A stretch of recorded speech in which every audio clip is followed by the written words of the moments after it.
Hello! This video will give you an overview of the IELTS test. IELTS stands for International English Language Testing System. This test can be taken all around the world in more than 100 countries, and it is used to test people's English proficiency.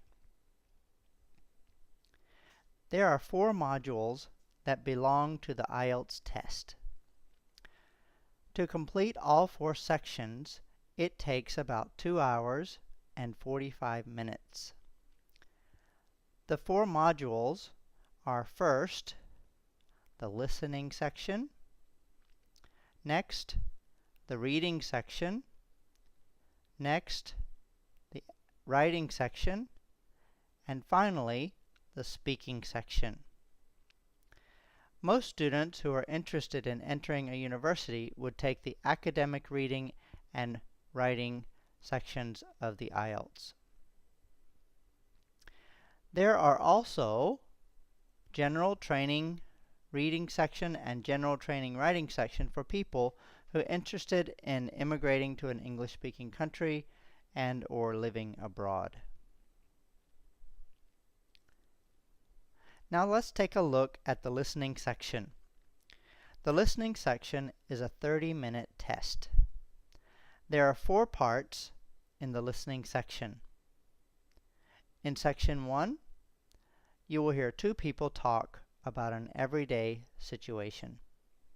In section 2, you will hear only 1 person talk about an everyday situation. In section 3, you will hear a group of people, usually about 3 or 4 people, who talk about education or some form of training. Finally, in section 4, you will hear 1 person talking about an academic subject. The listening recordings are played only once.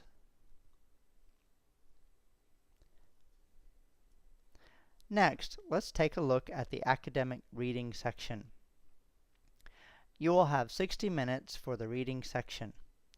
There are 3 long passages, and you will need to answer 40 questions. There are 10 different question types that you need to be familiar with. The first question type is multiple choice. This is where you choose the best answer from choices. Another question type is identifying information.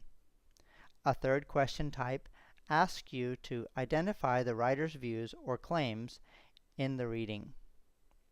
A fourth question type is one which asks you to match information. Similarly, there are question types where you need to match headings, match features, and match sentence endings. There are also question types about sentence completion, summaries, understanding note tables, and flowcharts. There are also question types for labeling diagrams, and finally, there are short answer questions. We will talk more about these question types when we study the reading section. Next, let's take a look at the writing section. You will have 60 minutes for the writing section. There are 2 writing tasks.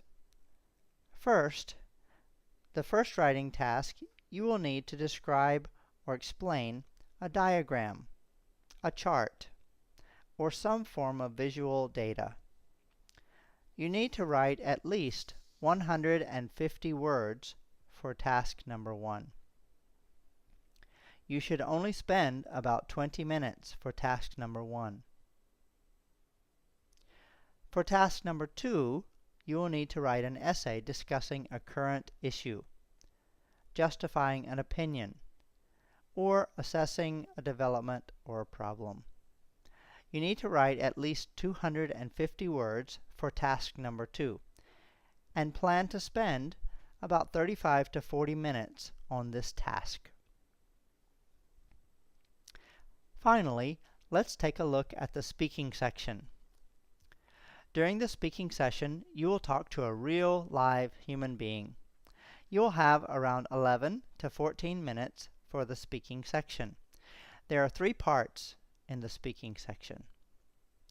Part number 1, you'll spend 4 to 5 minutes giving an introduction of yourself and answering questions about you, your home, your job, your studies, or similar ideas.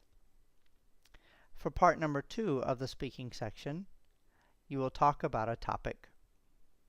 You'll be given a topic and have 1 minute to think about what you're going to say. After 1 minute of thinking, you will be given the chance to talk about this topic for 1 to 2 minutes.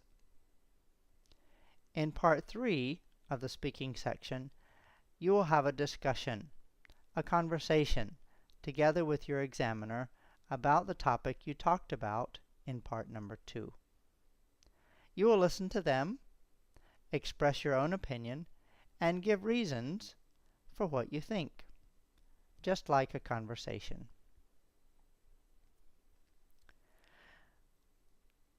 The IELTS test can be taken all in one day. You can start with the listening, then take the reading section, take the writing section, and also the speaking section. However, it is also possible to take the speaking section on a different day. After you take the IELTS test, you will need to wait for about 2 weeks before you get your score. The IELTS score can be explained on a 9-band scale. A band score of 0 means that you didn't take the test, or you didn't answer any questions. A band score of 1 means that you do not understand the language, but you know a few words. A band score of 2 means you are not able to communicate except for short, basic information with words and short expressions. You cannot understand spoken in English and written English very well. A band score of 3 means that you are an extremely limited user of English. You are able to understand the general meaning of very familiar situations, but there are a lot of communication problems. A band score of 4 means that you are a limited user of English. Your language is limited to familiar situations, but you have problems understanding and explaining. You cannot understand difficult language. A band score of 5 means that you are a modest user. You understand the language and can get the overall meaning in many situations, but there will be some mistakes. You should be able to understand and handle basic communication in your own field. A band score of 6 means you are a competent user. You generally have effective command of the language, even though you make some mistakes and say some things that people do not understand. You can use and understand fairly complex language, especially for situations you are familiar with. A band score of 7 means that you are a good user of the language. Even though you make some mistakes and misunderstand some situations, you can handle the language rather well. You can even handle complex language and detailed reasoning. A band score of 8 means that you are a very good user. There are some occasional problems and other mistakes, but most of the time misunderstandings happen in unfamiliar situations. You can handle very complex and detailed argumentation as well. And a band score of 9 means that you are an expert user of the language. You fully understand and can use the language appropriately, and actually like a fluent speaker of the language. Band scores are also given with 0.5. Many universities in the United States ask for a 6.5 band score before admitting you into their programs. However, different universities and different programs within universities may require a different score, some higher, some lower. Now that you understand the basic structure of the IELTS test, let's get started and improve our score.